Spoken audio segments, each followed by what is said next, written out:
नमस्कार। सर्वप्रथम त सिक्किम तामाङ बौद्ध संघको तर्फबाट सिक्किम जर्नलिस्ट युनियन अफ सिक्किमलाई स्वागत जनाउन चाहन्छु। अनि यस जर्नलिस्ट युनियन अफ सिक्किमको यस कन्फरेन्स हलमा सिक्किम तामाङ बौद्ध संघको तर्फबाट जुन यो प्रेस कन्फरेन्स हुन गइरहेको छ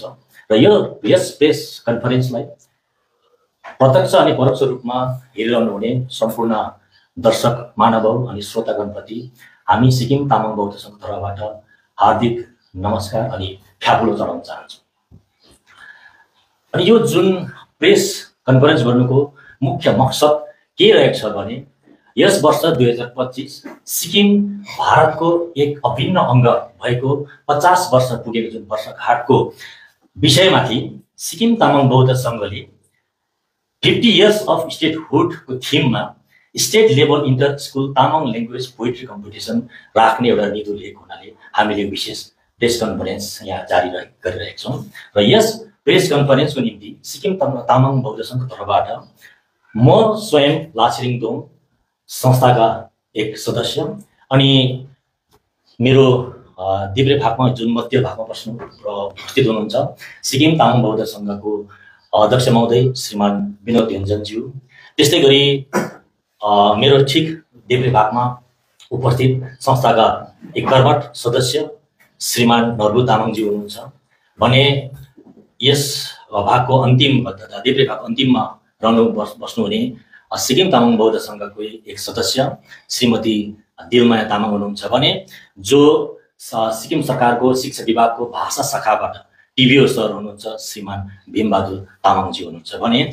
आजको जुन हाम्रो यो मकसद जुन state level inter school Tamang language poetry competition विषयमा जुन हामीले यो 50 वर्षको जुन वर्षगाँठको जुन यो कार्य समयलाई हामीले चाहिँ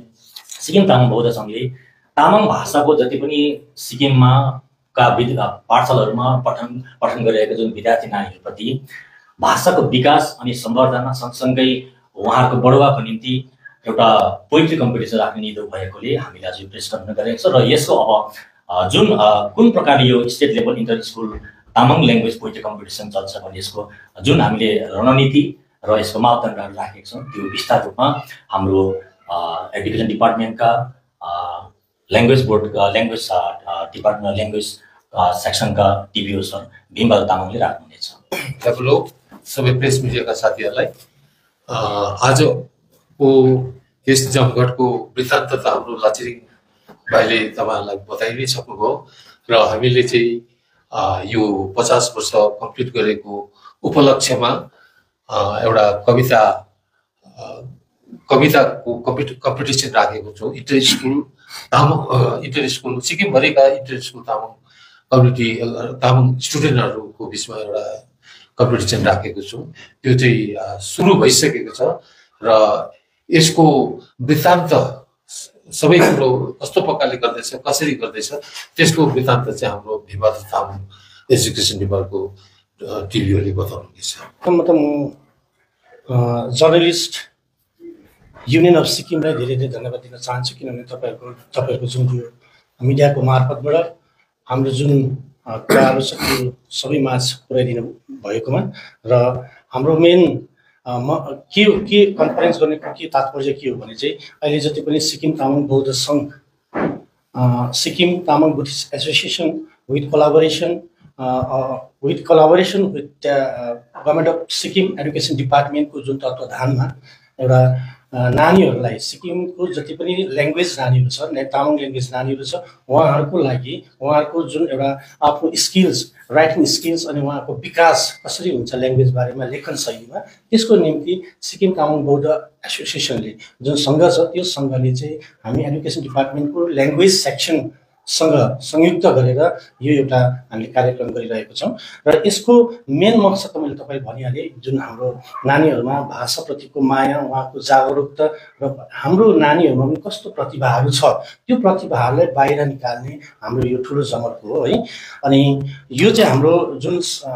पोइट्री कम्पिटिसन छ जुन एउटा